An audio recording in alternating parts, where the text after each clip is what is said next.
guys! I am Sister Goats, and I am so glad to see you guys this week. Again, we're not coming from the church, we're not teaching you at church again this week, but we are from a very special place. And so I want you to see if you can guess where I am this week. I've got a lantern here, and I've got a window, and some supports. Where could this be? What? You're right! It's a tent! That's right, I'm coming to you from a tent because we learned about King Benjamin this week. And he was going to give his crown to his son, Mosiah. But before he did, he wanted to say his last words to his subjects. So he had all of the people from his kingdom come, and they put up tents, and he stood on a big tower and talked to them. And it was a very special thing because it was the last time he was going to talk to them as their king. And so he wanted to make sure he told them the most important things. And so I thought, wouldn't it be awesome if we could hear King Benjamin? And so I set up my tent, and we're going to see if we can listen in on a little bit of King Benjamin's talk. Okay, you ready? My brethren, all ye that have assembled yourselves together. Did you hear that? The first thing he did is he called them his brethren. That is so cool because he was their king, but he felt like they were family. He didn't think he was any better or any worse than anybody else. He thought he was just the same as everyone else, even though he was king. And that was one of the things that made him such a good king. Wow. He called them his brethren. That was such a good talk. Oh, I'm sorry. You think we should do some more? You think there's better parts in the talk? Okay, fine. We'll keep going. For I have only been in the service of God, and I behold, I tell you these things, that ye may learn wisdom, that ye may learn that when ye are in the service of your fellow beings, ye are only in the service of your God. Behold, ye have called me. That was so cool. I love that. I love that the first thing he told his people was that they should serve others. That's the most important thing. He said, when we serve others, we serve God. That must be why it feels so good to serve, is because when we are serving others, when we're helping other people, we are actually helping Heavenly Father. We're acting like his angels almost on earth by helping other people. Now, it's kind of a weird time right now, right? It's not like you can go give people hugs in the stores or make people feel better by bringing them cookies necessarily. But what we can do, but there are different ways you can show people that you love them. Like maybe you could draw a picture and you can have your mom and dad email it to a friend. Or you could call your grandma and grandpa and say, I love you, and I'm sure they would love that. You could also just help the people that are around you, your family. What are some ways you could help your family? I want you to stop and think for a sec. You know one way that you could help?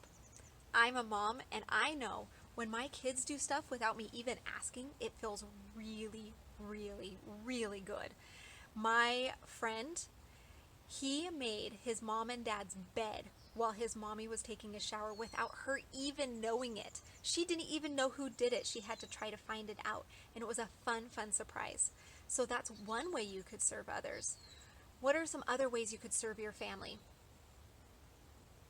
What do you think? You know what? That's a great idea. I like that one. Another thing you could always do is you can always play with your brothers and sisters and be kind and be patient with them. And another thing you can do maybe for your neighbors is you could take sidewalk chalk and you can draw pictures on their sidewalk to say that you love them. Those are all really awesome ideas.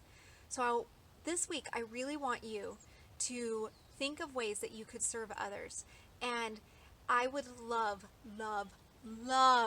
to make a slideshow of all of the service that our primary friends are doing. So if you could take a picture of what you're doing to serve other people or what you've done during this time to serve other people, I would love to see them, and then I'll put them all in a slideshow and we can watch it next week, okay? I think that would be really, really fun. Okay, I think he's adding some more stuff. Let's listen, okay?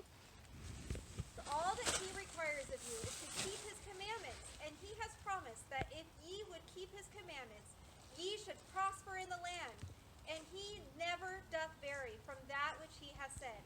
Therefore, if ye do keep his commandments, he doth bless you and prosper you. And now, in the first place, he saith, the next thing he wanted them to know about was how many blessings they have. He wanted them to know if they kept the commandments, they would have so many blessings. So not only are these people getting blessed, and are we getting blessed for doing service to others, but they're also getting blessed because they keep the commandments. And that's the same for us too. We can get so many blessings when we keep the commandments and we serve others.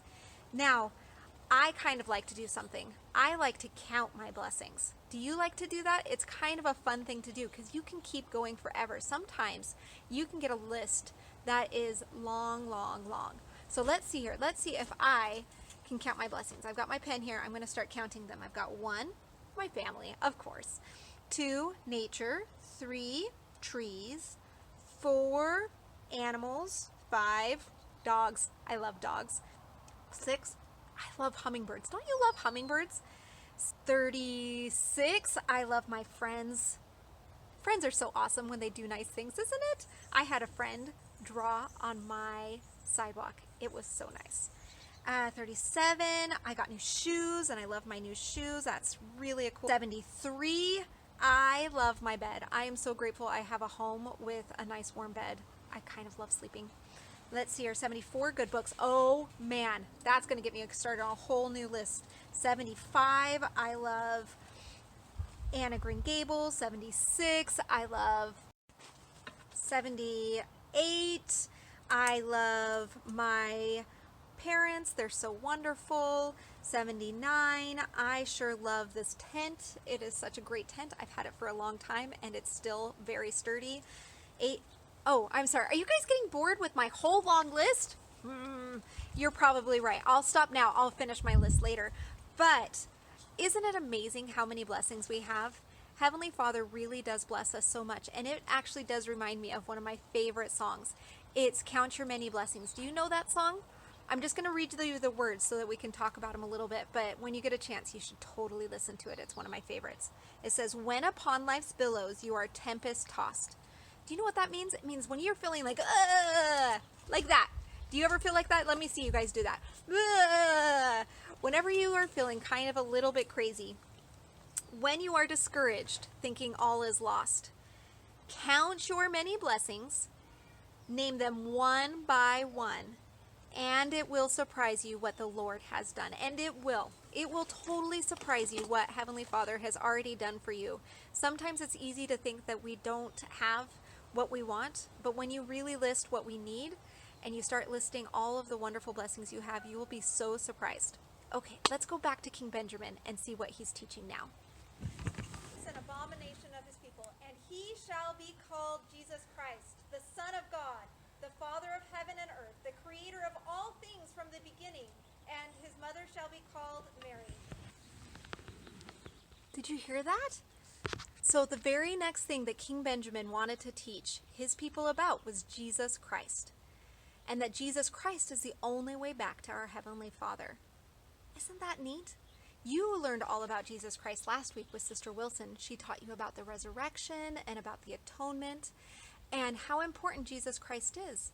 And he really is. He is the way that we can return back to our Heavenly Father. Now, King Benjamin lived long before Jesus Christ even lived on the earth, but he already knew that Jesus Christ was going to be the most important person because he is the way that we can return to our Heavenly Father, and it's only through Jesus Christ that we can return to our Heavenly Father. I have a little activity. We're going to try this out, okay?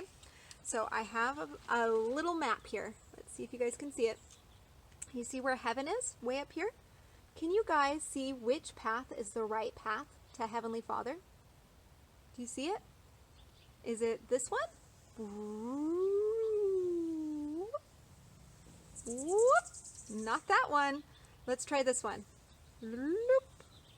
Oops. Let's try it again. Whoa. Nope, definitely not that one. Okay, let's try this one. That's right. That's how we got back to Heavenly Father. And guess whose path that is? That's Jesus Christ's path. He is the way that we can return to our Heavenly Father. I am so glad that you guys are able to tune in and learn from Jesus with us. And I think it's so neat that King Benjamin taught his people the things that he thought was most important. Do you remember what the things were that we talked about that King Benjamin taught his people first? The very first thing he taught them about was service. That's right. He taught them about service first. He wanted them to know that they needed to serve each other because when they do, they're serving God. And the second thing he taught them was about keeping the commandments and that they're blessed when they keep the commandments. And then do you remember what that third thing was? What's the very next thing he taught? That's right. He taught all about Jesus Christ. And you know what? We're so lucky because we actually get to learn more about King Benjamin next week. He's going to continue to teach the people and to show them the way to return to Heavenly Father. And we'll learn about that. And I am so grateful for you guys. And I'm so sad that we don't get to be together right now. But it is kind of fun to be able to teach a lesson this way. So I hope that you guys enjoyed hearing King Benjamin speak. And I am looking forward to seeing you guys soon.